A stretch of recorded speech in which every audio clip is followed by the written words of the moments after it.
완벽한 순간 독이 든 축배. 이강철은 잔을 들었다. 창밖으로 보이는 도시의 불빛들이 그의 눈동자 속에서 흔들렸다. 40년간 밑바닥부터 쌓아 올린 그의 제국 강산그룹의 마지막 퍼즐이 오늘 맞춰지는 날이었다. 안녕하세요. 여러분의 드라마 가이드 도깨비 사연 공방입니다. 최종 결말을 보기 전에 혹시 아직 구독하지 않으셨다면 지금 바로 구독 버튼과 좋아요 버튼 꾹 눌러주시고 영상 끝까지 함께 해주세요. 이 모든 것을 자신의 아들 박성준에게 물려주기 위한 준비였다. 성준아, 내 덕분이야. 강철의 목소리는 뿌듯함과 만족감으로 가득했다. 오늘 이 계약서에 서명하면 우리는 아시아 시장을 완전히 장악하게 돼. 강산그룹은 이제 명실상부한 글로벌 기업이 되는 거야. 박성준은 강철을 향해 환한 미소를 지었다. 강철의 눈에는 그 미소가 혈육의 증표처럼 보였다. 성준은 강철의 유일한 아들이자 그룹의 명백한 후계자였다. 강철은 성준에게서 자신의 젊은 시절을 보았고 자신의 피를 나눈 소중한 혈육이라 믿어 의심치 않았다. 성준은 자리에서 일어나 최고급 위스키를 잔에 따랐다. 얼음이 부딪히는 소리가 정적을 깨뜨렸다. 아버지의 해안과 40년의 가르침이 없었다면 불가능했을 겁니다. 저는 그저 아버지의 뜻을 따른 것뿐입니다. 성준은 고개를 숙였지만 그의 눈빛은 강철의 뒤편 어둠 속을 향하고 있었다. 겸손은 그만 아드님. 자 마시자 아들. 오늘은 마음껏 취해도 돼. 자, 우리의 성공을 위해 그리고 내 아들의 위대한 시작을 위해 건배. 강철은 잔을 비웠다. 위스키는 목구멍을 타고 흐르며 강렬한 온기를 전했다. 하지만 몇 초 지나지 않아 그 온기는 내장 속을 파고드는 차갑고 날카로운 통증으로 변했다. 강철은 잔을 내려놓으며 미간을 찌푸렸다. 콜록콜록. 성준아, 이거 무슨 술이 이렇게 독해? 성준은 미소를 지우지 않았다. 오히려 그 미소는 섬뜩할 정도로 완벽하게 굳어졌다. 독하죠, 아버지. 이 술은 제가 특별히 준비했습니다. 아버지의 모든 것을 끝낼 만큼 독한 술이죠. 강철의 온몸에 소름이 돋았다. 등골이 오싹해졌다. 그는 자리에서 일어나려고 했지만 다리에 힘이 풀렸다. 그의 시야가 흐릿해지기 시작했다. 성준아, 너 지금 무슨 말을 하는 거냐? 강철은 분노로 목소리를 높이려 했지만 이미 근육은 통제를 벗어나고 있었다. 손가락 하나 까딱할 수 없었다. 끔찍한 무력감이 온몸을 덮쳤다. 성준은 천천히 강철에게 다가왔다. 그리고는 강철의 멱살을 잡고 의자에 다시 처박았다. 그 힘은 아버지에게 보여서는 안 될 증오의 폭력이었다. 농담이 아닙니다, 아버지. 이건 계획입니다. 지난 40년간 어머니와 제가 설계한 가짜 혈육의 완벽한 계획. 성준은 강철의 얼굴을 무자비하게 후려쳤다. 날카로운 고통이 강철의 얼굴에 퍼졌다. 아들아, 내가 내게 어떻게 이럴 수 있어? 내가 널 위해 평생을 바쳤는데. 강철은 비명처럼 외쳤다. 저를 위해 바쳤다고요? 아닙니다. 아버지는 아버지의 욕심 때문에 저를 키운 겁니다. 아버지는 저를 진정한 아들이 아닌 자신의 완벽한 후계자로 만들려고 했을 뿐이죠. 하지만 저는 아버지의 피가 섞이지 않은 아들이죠, 아버지. 성준은 테이블 위에 계약서를 집어들었다. 그 계약서는 강산그룹의 미래가 아닌 강철의 파멸을 위한 마지막 서류였다. 성준은 강철의 곁에 무릎을 꿇고 앉았다. 마치 고해성사를 하듯 잔혹한 진실을 속삭이기 시작했다.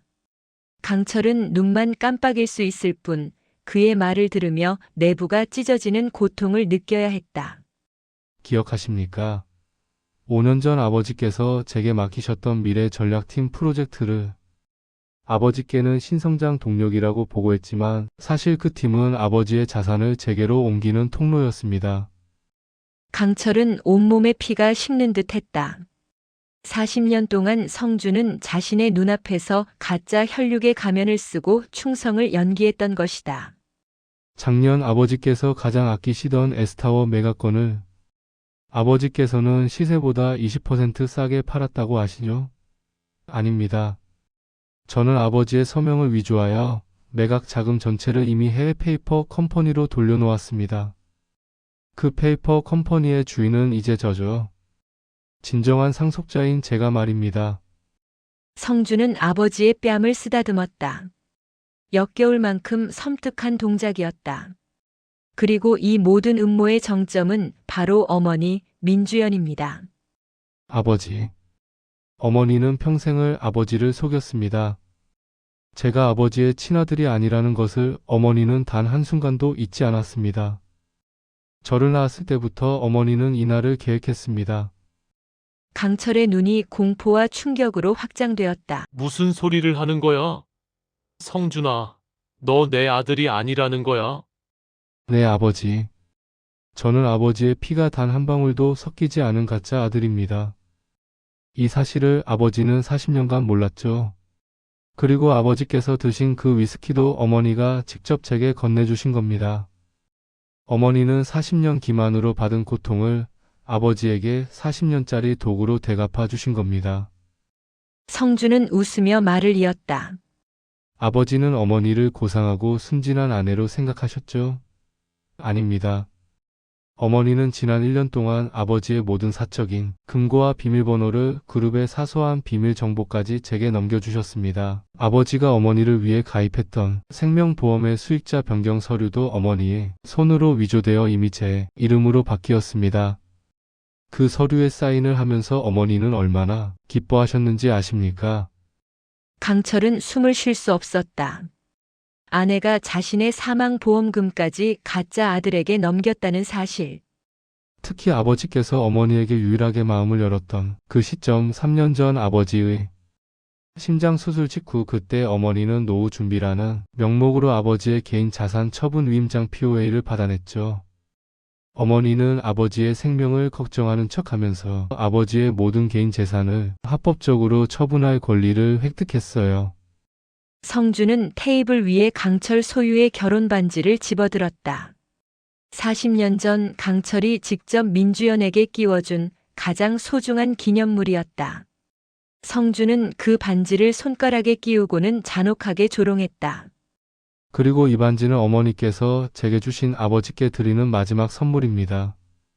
어머니는 평생 아버지에게 받은 모욕을 아버지의 심장 한가운데에 이 반지의 의미와 함께 되돌려주고 싶어 했어요. 강철의 정신이 부서지는 소리가 들리는 듯 했다.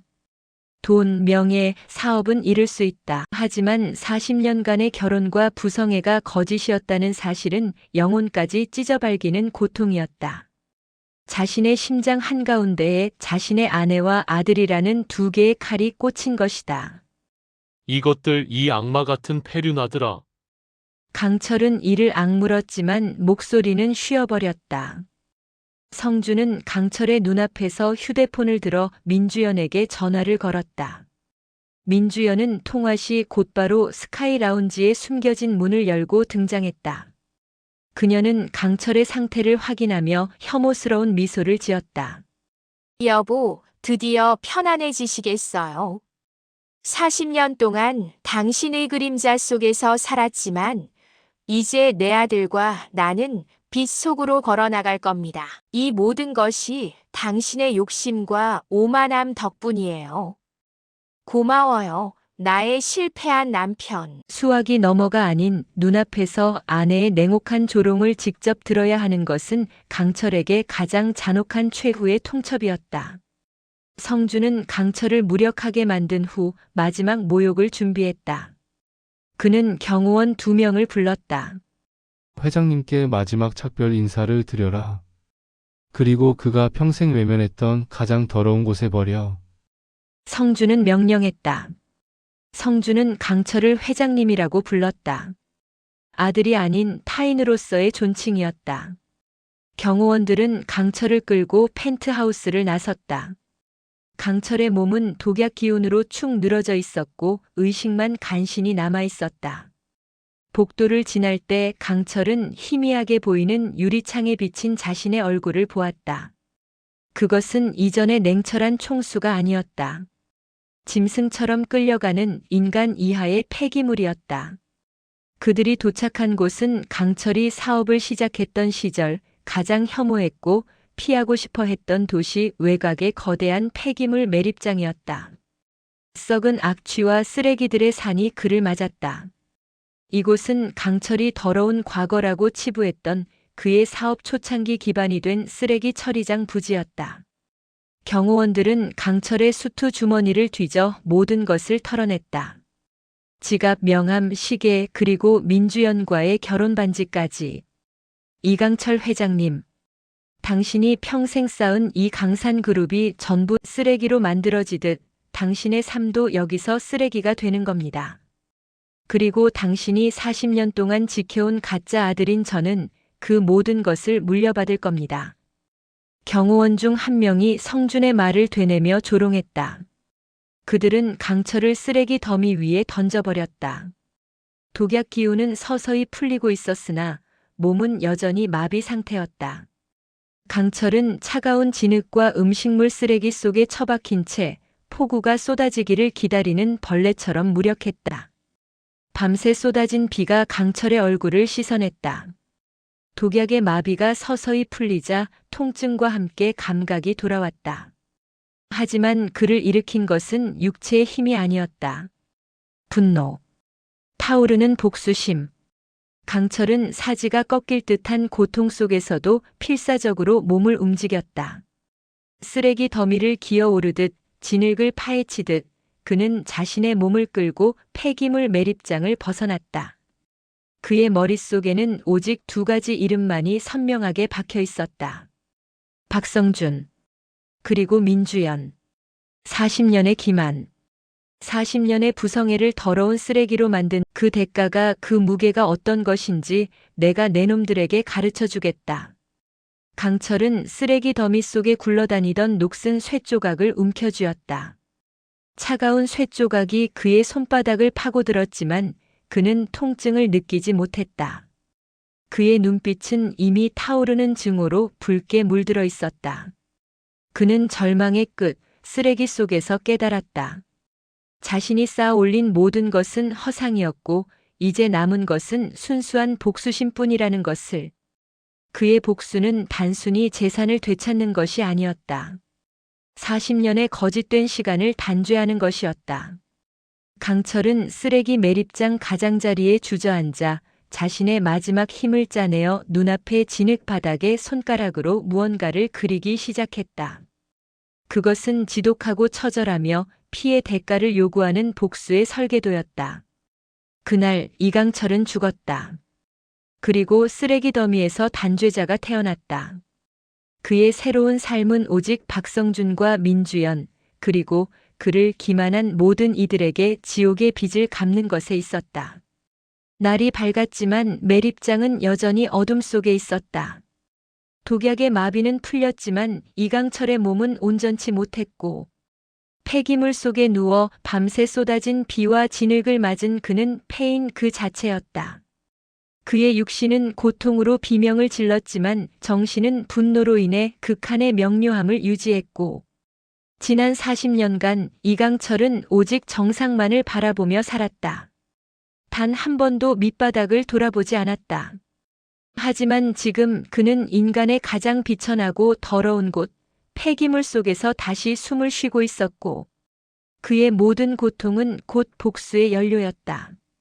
강철은 온몸의 근육을 쥐어짜 폐지 더미에서 몸을 일으켰다.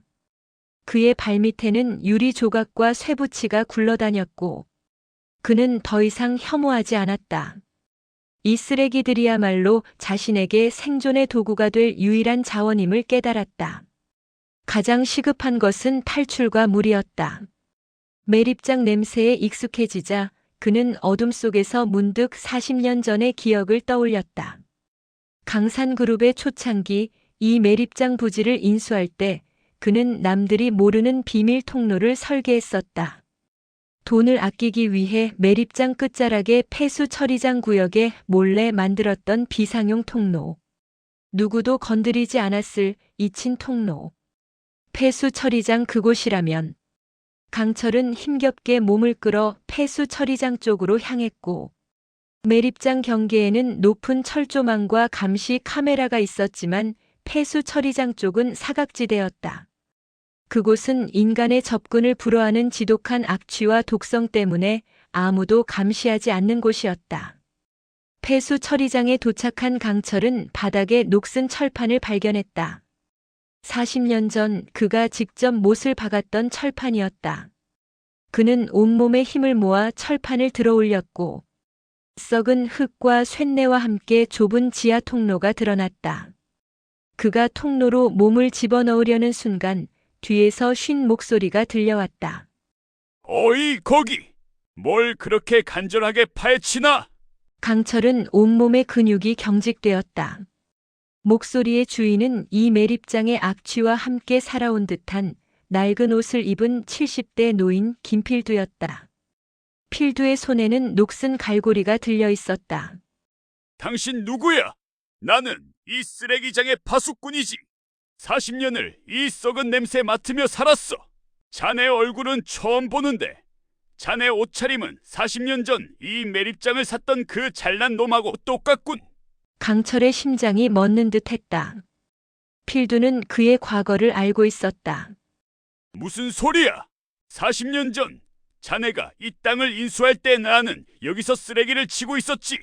자네는 코를 막고 이 땅을 인간이 살 수 없는 더러운 폐기물이라고 했어. 그리고는 헐값에 사들였지. 자네가 판 폐기물 처리장의 비밀 통로를 내가 모를 거라고 생각했나? 강철은 침묵했다. 그의 과거의 오만함이 현재의 그를 붙잡고 있었다. 자네, 그 잘난 놈이 버린 쓰레기가 된 것 같군. 자네 눈빛에 지독한 도끼가 묻어있어. 40년 동안 쌓인 이 쓰레기장의 독보다 더 지독해. 당신이 원했던 게 뭐야? 돈인가? 돈! 40년 전에 자네가 이 땅을 살 때 나한테 던져준 푼돈으로 나는 이 지옥에서 벗어나지 못했어. 내가 원하는 건 자네가 겪은 고통을 아는 것뿐이야. 그 잘난 놈이 왜 이런 꼴이 되었는지. 강철은 필두에게 모든 것을 털어놓았다. 아내의 배신, 아들이 아닌 외도의 결실, 그리고 40년의 기만 끝에 폐기물로 버려진 자신의 처지를. 필두는 묵묵히 들었다. 40년 기만이라 쓰레기는 원래 버려지는 법이지. 자네가 버린 과거가 자네를 다시 붙잡은 거야. 가짜 아들과 아내가 자네를 쓰레기통에 처박았군. 자네의 오만함이 낳은 결과지. 하지만 필두는 강철을 신고하지 않았다. 오히려 강철에게 낡은 옷가지와 며칠치 식량을 건넸다. 자네는 아직 죽지 않았어. 자네의 그 오만함과 도끼는 쓰레기 속에서도 살아남을 힘이 될 거야. 대신 명심해. 자네가 지은 죄는 쓰레기 속에서 갚고 복수는 인간 세상에서 해. 강철은 필두의 도움으로 비밀 통로를 통해 매립장을 벗어났다. 그는 낡은 옷을 입은 아무도 주목하지 않는 노숙자 행색이 되었다. 그의 첫 목표는 박성준과 민주연의 완벽한 허점을 찾는 것이었다. 그는 서울 외곽의 낡은 여인숙에 몸을 숨겼다. 그리고 그곳에서 이강철이라는 존재를 완전히 지웠다. 이강철은 돈을 쓰는 대신 머리를 쓰기 시작했다. 그의 머릿속에는 40년간 강산그룹을 운영하던 방대한 정보망과 금융 지식이 고스란히 남아 있었고, 그는 자신의 과거 명성을 이용하지 않았다. 대신 익명의 그림자가 되었다. 강철이 복수를 위해 취한 첫 번째 행동은 정보 수집이었다. 금융 회계, 분석, 강철은 자신이 창업 때부터 써왔던 비밀 장부를 복기했다.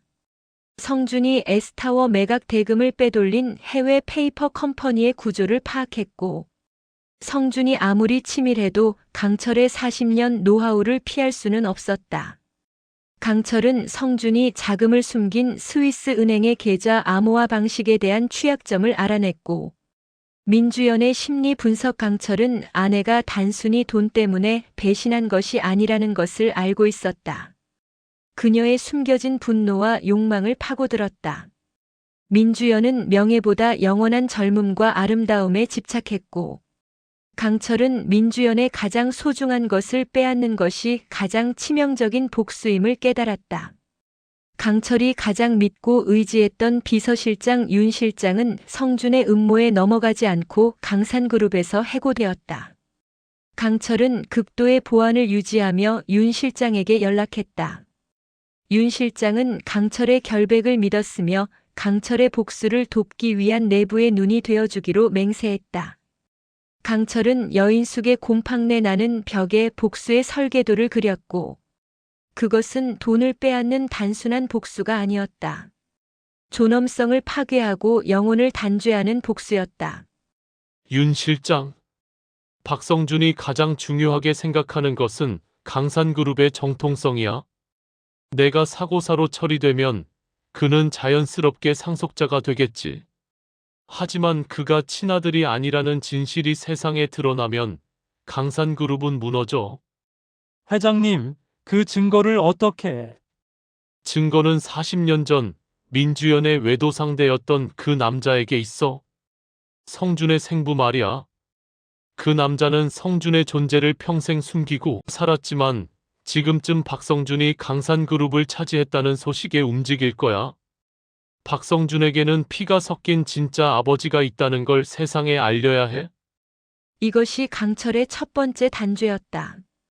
박성준의 존재 자체를 부정하여 그가 쌓아올린 모든 명예를 한순간에 무너뜨리는 것. 그리고 민주연 그녀의 집착은 아름다움이야.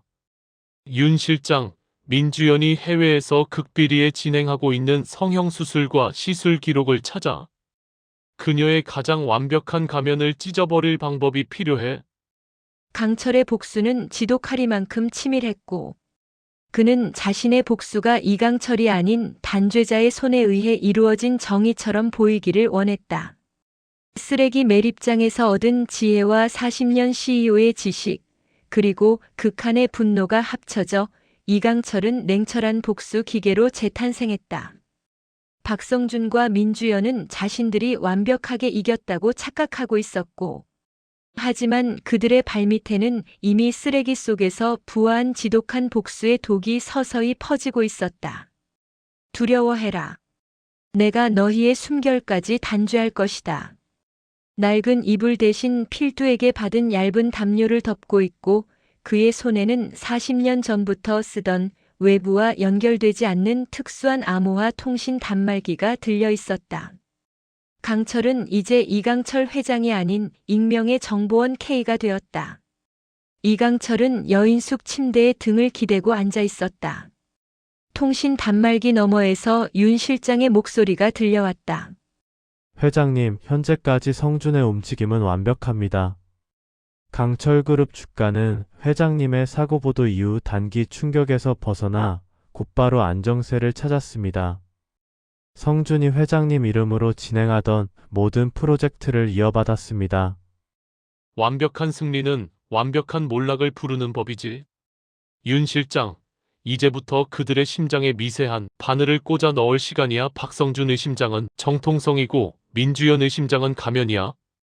강철은 컴퓨터 화면에 띄워진 금융거래 흐름도를 응시했고, 박성준이 S타워 매각 대금을 숨긴 스위스 계좌의 구조가 그의 눈에 선명하게 들어왔다. 성준이 사용한 암호화 방식은 5년 전 내가 설계했던 방식의 파생형이야. 그놈은 내가 그 허점을 40년 동안 감추고 있었다는 사실을 모를 거야. 윤 실장, 오늘 밤 12시 1분 스위스 베른 지점에 미화 1달러를 익명으로 송금해. 수취인 계좌명은 박성준의 페이퍼 컴퍼니로 하고 1달러요? 회장님, 무슨 의도이십니까? 그 계좌는 100만 달러 이상의 거래에만 반응하도록 설정되어 있어. 1달러 송금은 아무런 영향을 주지 못해야 정상이지. 하지만 그 1달러 송금 시 내가 심어놓은 타임 록타임 라크이 해제되면서 계좌의 보안 체크섬 값이 미세하게 변경될 거야. 성준은 아무도 모르게 자신이 가진 자금의 일부가 오류로 인해 동결되었다는 메시지를 받게 될 거다. 당장은 큰 손해가 아니지만 불안감은 걷잡을 수 없이 퍼질 거야. 네, 알겠습니다. 그리고 민주연. 그녀는 내 심장 수술 직후 노후 준비 명목으로 개인 자산 처분 위임장을 파단했지. 그 위임장의 필체는 완벽했지만 종이의 재질은 속일 수 없었을 거야. 윤 실장, 민주연이 위임장에 사용한 특수 용지를 공급한 업체를 추적해. 그 위임장이 조작된 시점의 용지 공급 내역을 확보해야 해. 그년의 완벽한 가면을 찢을 치명적인 증거의 씨앗을 뿌릴 시간이야. 강산그룹 회장실. 박성준은 창밖의 야경을 내려다보고 있었고 그는 최고의 성공을 맛보고 있었다. 이강철의 시신은 아직 발견되지 않았지만 해외 도피 중 사고사라는 시나리오는 완벽하게 먹혀들었다. 성준은 자신감 넘치는 미소를 지으려 했으나 왠지 모를 불안감이 그의 목을 조여왔고 그때 그의 비서가 조심스럽게 다가왔다. 회장님, 스위스 베른 지점 쪽에서 익명으로 보고서가 올라왔습니다. 익명 보고서? 뭐야? 성준은 보고서를 훑어보았다. 그의 표정이 순식간에 굳어졌다. 보고서의 내용은 비인가 된 소액 송금 1달러로 인한 계좌 내 특정 자금 동결 알림이었다. 동결된 자금은 성준이 S타워 매각 대금을 숨겨놓은 페이퍼 컴퍼니의 운영 자금 300억 원이었다. 1달러 때문에 300억이 동결되었다고? 말도 안 돼. 이 계좌는 소액 송금에 반응하지 않도록 설정되어 있잖아. 누가 이걸 건드렸지? 이게 무슨 해킹이야? 시스템은 정상이라고 보고합니다. 다만 익명의 송금자가 K라는 이니셜을 사용했습니다. 그리고 은행 측에서 타임록 해제라는 미확인 로그가 감지되었다고 합니다. 성준은 자리에서 벌떡 일어났다. 타임록. 그것은 이강철이 강산그룹 초창기에 만들었던 비밀 보안 시스템의 핵심 용어였고 이강철 외에는 아무도 알 수 없는 그들 부자만이 공유하던 금융 보안 용어였다. 성준은 이강철이 죽었다고 확신했지만 이 단어를 보는 순간 그의 심장이 차갑게 얼어붙었다. K? 킬드? 아니면 강철캥철의 K? 설마 그 노인이 살아있다고? 성준은 이강철의 죽음을 다시 한번 확인하기 위해 민주연에게 전화를 걸었지만 민주연은 통화 중이었고 성준은 불안감에 휩싸였다. 300억은 그룹 전체에 큰 타격은 아니지만 자신만이 알아야 할 비밀 자금이 건드려졌다는 사실 자체가 끔찍한 압박이었다. 그 시각 민주연은 서울 최고급 호텔의 자선만찬에 참석 중이었다.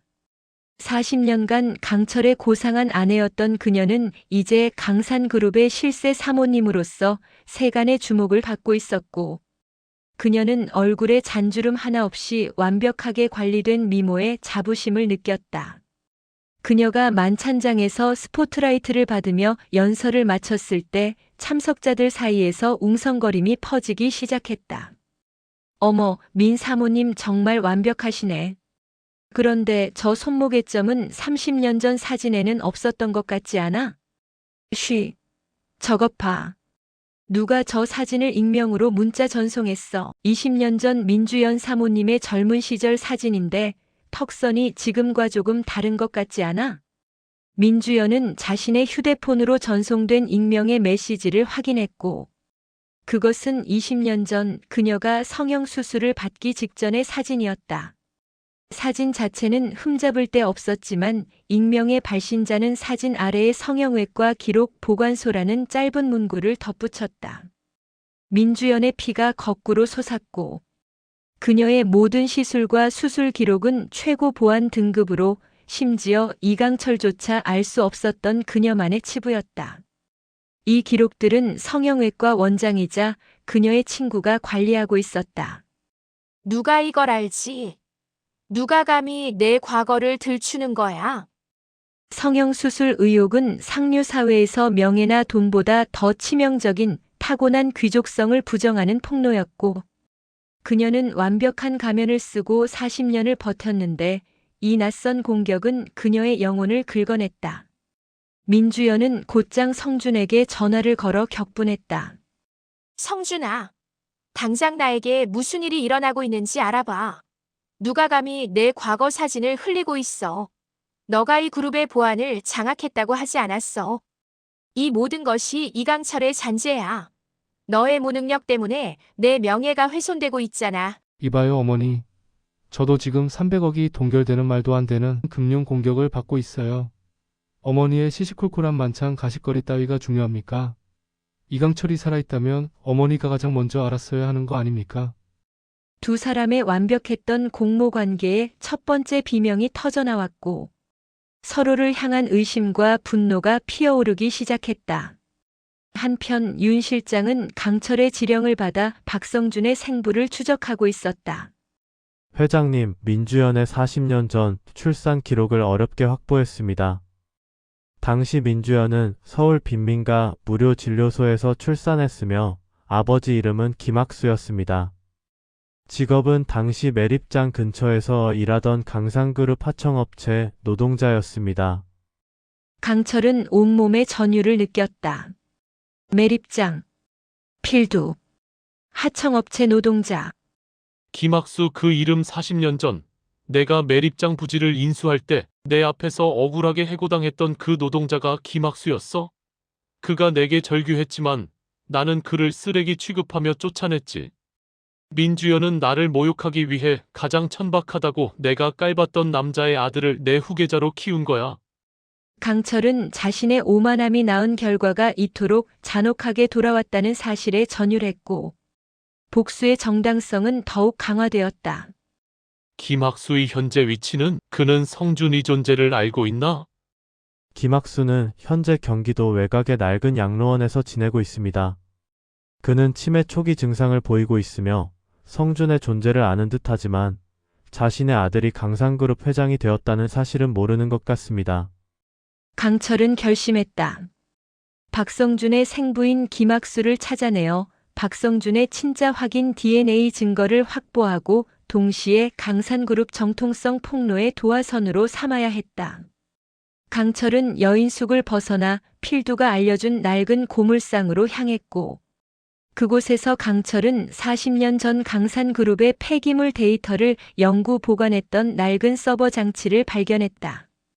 이 서버에는 강산그룹의 초창기 기밀 자료, 내가 직접 숨겨놓았던 비자금 장부의 원본 파일, 그리고 성준의 출생과 관련된 민주연의 비밀 기록이 담겨 있지.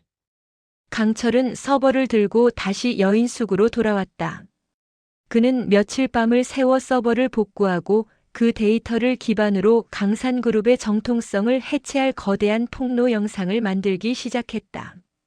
그 영상은 단순한 폭로가 아니었다. 이강철 회장의 사망 후 강산그룹에 숨겨진 40년 전의 진실과 죄악을 파헤치는 다큐멘터리 형태였다. 강철은 자신이 살아있음을 알리지 않고 세상의 정의를 집행하는 익명의 단죄자로서 행동하려 했다. 쓰레기 매립장에서 기어나온 이강철은 이제 자신의 40년 지식과 자산을 활용하여 지옥을 설계했다. 박성준은 300억의 동결로 민주연은 20년 전 사진 한 장으로 흔들리기 시작했고 그들은 그림자 속에 있는 단죄자가 자신들의 가장 치명적인 약점을 정확히 알고 있다는 사실을 깨닫지 못했다. 강철은 단말기 앞에 앉아 복구된 서버에 담긴 박성준의 친부 김학수의 사진을 바라보았고 그 사진은 강철이 40년 전 경멸하며 쫓아냈던 노동자의 얼굴이었다.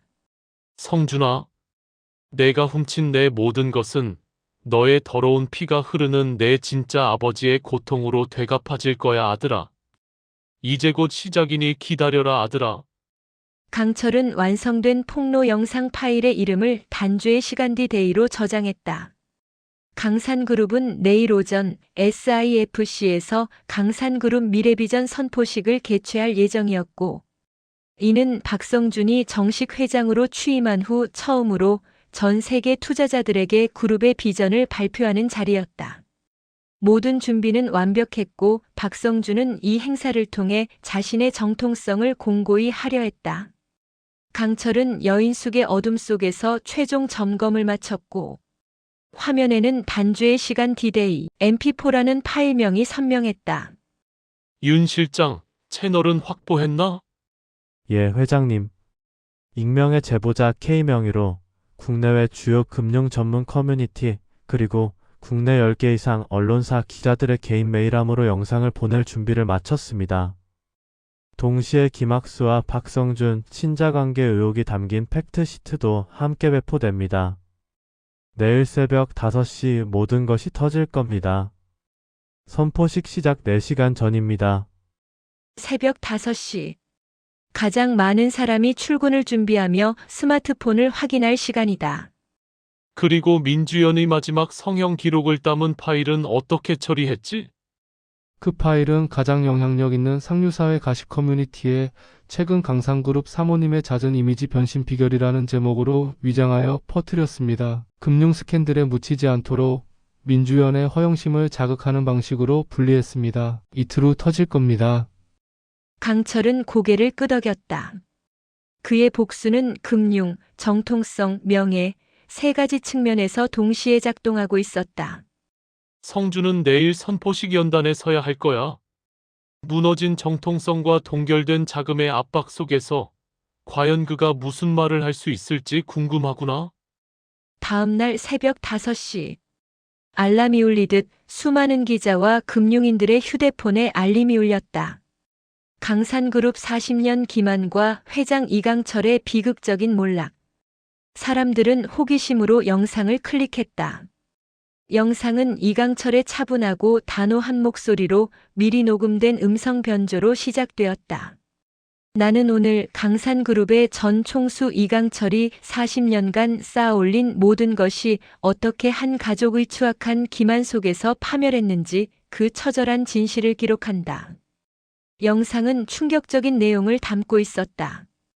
S타워 매각자금 횡령 증거 박성준이 S타워 매각 대금을 해외 페이퍼 컴퍼니로 유출하는 과정이 담긴 내부 문건 스크린샷과 그 자금이 타임록에 동결되는 금융로그 기록이 강철이 심어놓은 $1 송금 직후의 오류 메시지가 적나라하게 공개되었다. 또한 친자 불일치 및 생부 폭로 박성준의 출생 기록과 친부 김학수의 40년 전 강산그룹 하청 노동자의 신상 정보가 대조되어 40년 전 복수국의 전말이 설명되었다. 민주연이 자신의 모욕을 되갚기 위해 가장 천박한 출생의 아들을 강철의 후계자로 키웠다는 정황이 폭로되었고, 위임장 조작 시기와 민주연이 강철의 심장수술 직후 획득한 개인자산 처분을 위해 위임장의 용지재질 정보와 해당 용지납품 시점이 일치하지 않는다는 과학적인 증거가 제시되었다. 이는 서류가 조작되었음을 강력하게 시사했다. 오전 9시. 선포식장에는 기자들이 박성준 회장에게 몰려들었다.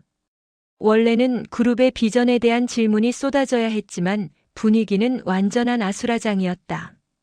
박 회장님, 영상 속에서 언급된 타임록은 이강철 회장만이 하는 보안 시스템이라던데 300억 원 동결에 대해 해명해 주십시오. 김학수 씨가 회장님이 친부라는 보도가 사실입니까? 강산그룹의 정통성 자체에 심각한 문제가 생긴 것 아닙니까? 어머니 민주연 사모님이 이강철 회장의 사적인 재산을 불법적으로 처분했다는 의혹에 대해 입장을 밝혀주십시오. 박성준은 연단에 올라섰지만 그의 얼굴은 이미 싸늘하게 굳어 있었다. 그는 완벽한 거짓말을 준비했지만 타임록과 김학수라는 이름 앞에서 혀가 굳어버렸다. 이것은 모두 악의적인 조작입니다. 유언비어입니다. 돌아가신 아버지의 명예를 훼손하고 강산그룹을 흔들려는 정체불명의 세력의 음모입니다. 저는 강산그룹 유일한 후계자이며 그때 선포식장 대형 전광판에 갑자기 민주연의 20년 전 성형외과 방문 기록 사진이 썸네일로 떴다. 상류사회 가십 커뮤니티에서 폭발적으로 공유되기 시작한 그 파일이 누군가의 실수 혹은 고의로 대형화면에 송출된 것이다. 누구야 안 돼. 저걸 끄란 말이야. 가만 안 둘 거야. 선포식장은 걷잡을 수 없는 혼란에 빠졌다. 박성준의 입에서 나오려던 해명은 완전히 묻혀버렸고, 강산그룹의 정통성과 새 회장의 능력 그리고 사모님의 명예가 한순간에 바닥으로 추락했다. 선포식은 시작 10분 만에 중단되었다. 박성준은 급히 회장실로 돌아와 문을 걸어 잠갔다. 그가 본 것은 분노에 떨며 자신의 얼굴을 가리키고 있는 민주연이었다. 내 놈이 이걸 막았어야지. 지난 40년간 내가 쌓아온 명예가 그 천박한 사진 한 장으로 무너졌어. 내 놈이 이강철의 뒷정리를 제대로 안 해서 이런 일이 벌어진 거야. 어머니, 지금 그게 중요합니까? 저는 금융사기범으로 몰렸고 제 진짜 아버지가 매립장 노동자라는 사실이 전 세계에 퍼졌어요. 이강철이 살아있는 게 확실해요. 누가 타임록을 알고 있단 말입니까? 당신이 그 노인네를 확실하게 처리했어야지. 어머니 욕심 때문에 그의 보험금까지 탐내다가 일을 망친 거 아닙니까? 내가 내 놈을 낳지 않았다면, 내가 그 늙은이 옆에서 40년 동안 이 지옥을 견디지 않았다면, 내 놈은 평생 쓰레기 김학수의 아들로 살았을 거야. 감히 내가 나를 탓해. 두 공모자는 완벽했던 승리의 기억을 모두 잊은 채 서로에게 날카로운 비난을 퍼붓기 시작했다. 그들의 관계는 더 이상 협력자가 아닌 공멸 직전의 죄수였다. 이강철은 여인숙에서 끓인 라면을 먹으며 뉴스 속보를 보고 있었다. 강산그룹의 주가는 서킷 브레이커가 발동될 정도로 폭락했다. 잘했다 윤 실장. 이제 그들은 서로를 물어뜯기 시작할 거야. 이제 진실을 법정으로 가져갈 시간이야. 강철은 다음 목표를 설정했다. 박성준의 금융 사기 혐의를 입증하고 민주연의 개인 자산 처분 그리고 위임장 조작건을 공식화할 증거를 사정당국에 전달하는 것이었다. 그는 검찰 내부에 있는 자신의 마지막 인맥, 특수수사부의 강경파 검사에게 익명의 메시지를 보냈다. 강산그룹 신임 회장 박성준의 횡령 혐의에 대한 핵심 증거가 필요하다면 이강철 회장의 사망 전 마지막 금융거래 기록을 분석해야 합니다. 특히 S타워 매각 관련 이중 계약서와 비공개 은행 간 거래 IBT 내역을 집중 추적하십시오. 7일 후 당신의 이메일로 추가적인 고위험 증거가 전달될 것입니다. 출처는 이강철 회장님의 영혼입니다. 이 메시지는 단순한 정보 제공이 아닌 사건의 방향타를 직접 쥐는 행위였다. 강철은 성준과 민주연을 살인 미수범으로 처벌하는 대신 금융범죄자로 처벌하여 그들이 쌓은 부와 명예의 토대 자체를 무너뜨리려 했다. 너희들이 가장 사랑했던 돈과 명예. 내가 그것들을 내 놈들의 목을 조르는 족쇄로 만들어주겠다. 강철은 낡은 여인숙 침대에 누웠고 세상은 강산그룹의 몰락에 대한 긴급 속보가 끊임없이 흘러나오고 있었다. 그는 40년 기만에 대한 처절한 단죄가 이제 막 시작되었음을 알고 있었다. 첫 번째 도미노는 무너졌다. 이제 나머지 도미노들이 연쇄적으로 무너지는 것을 지켜볼 차례였다. 강철의 익명 메시지를 받은 차검사는 즉시 수사에 착수했다. S타워 매각 관련 이중 계약서와 IBT 은행 간 거래 내역은 박성준의 계좌 추적에 결정적인 단서를 제공했고 40년간 강산그룹의 회계 자료를 완벽하게 감춰왔던 장막이 이제 이강철이 심어놓은 내부정보망에 의해 한 겹씩 벗겨졌다. 박성준 회장이 S타워 매각 대금 중 2조 원을 해외로 유출하기 위해 사용한 페이퍼 컴퍼니 명단을 확보했습니다. 이강철 회장의 사망 전 금융거래 기록과 대조해 본 결과 박성준은 이강철 회장이 심장수술로 의식을 잃었을 때 자금 유출을 위한 최종 승인 절차를 완료했습니다. 이는 명백한 배임 및 횡령입니다. 수사팀은 영상을 통해 폭로된 김학수의 존재와 친자 불일치 의혹을 심각하게 받아들였고, 이는 단순한 사생활 문제가 아닌 강산그룹의 상속 및 지배구조의 정통성을 완전히 부정하는 치명적인 범죄 단서였기 때문이다. 가장 중요한 것은 민주연의 위임장 조작건입니다.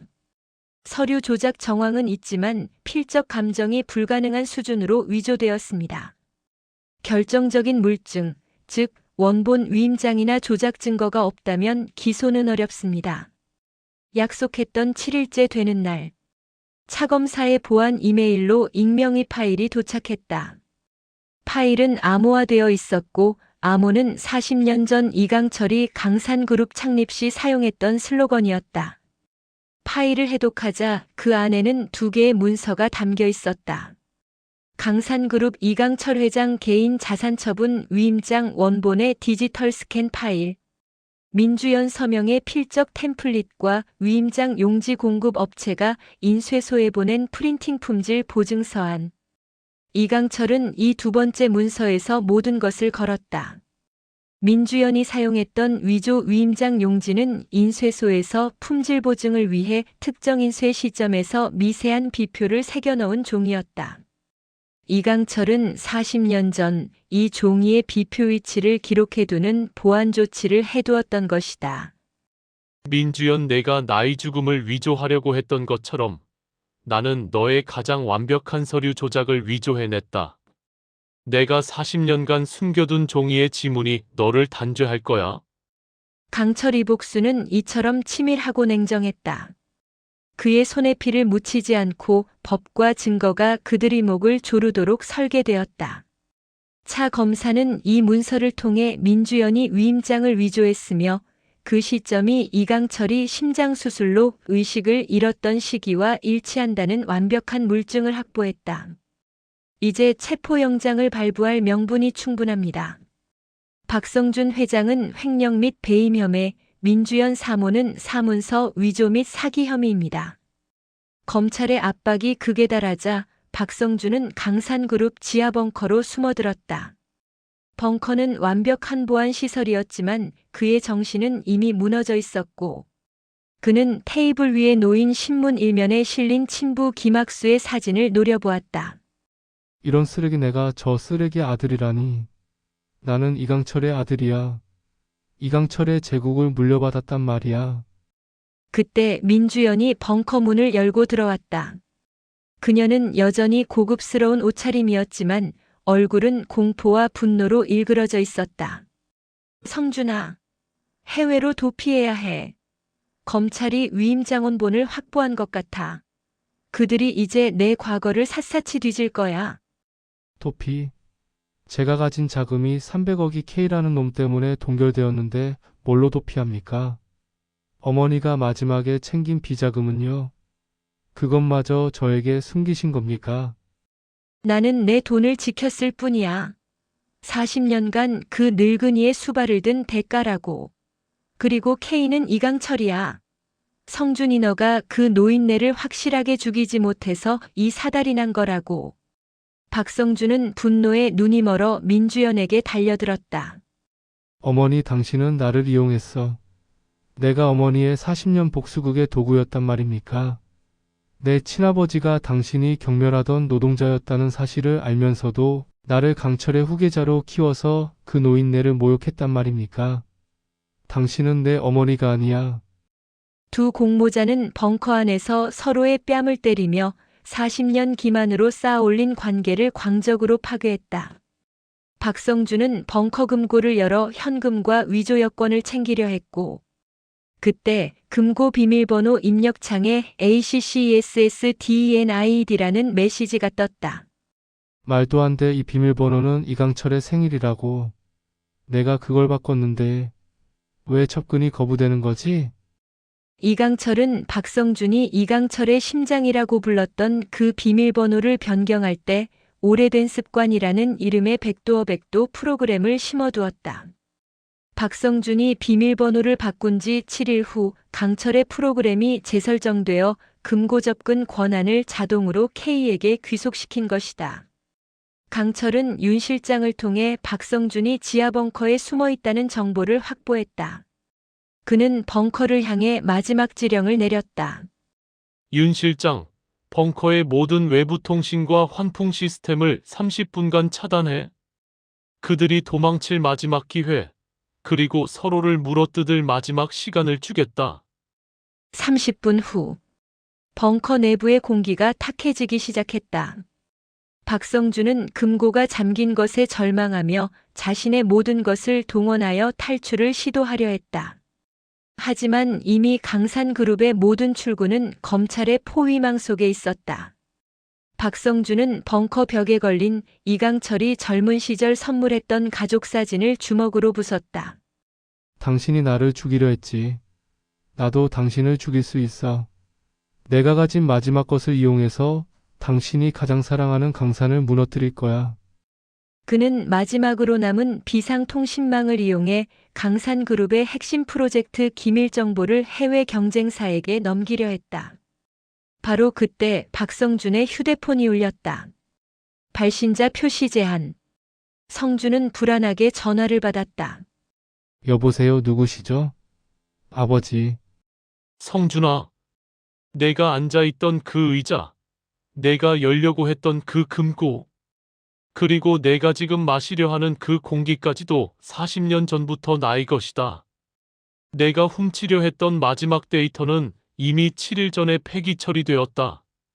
내게 남은 건 아무것도 없어. 성준은 휴대폰을 떨어뜨렸다.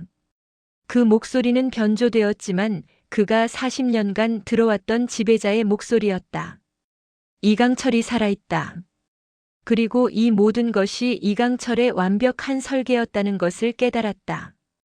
이어서 벙커문이 부서지는 굉음이 들렸다.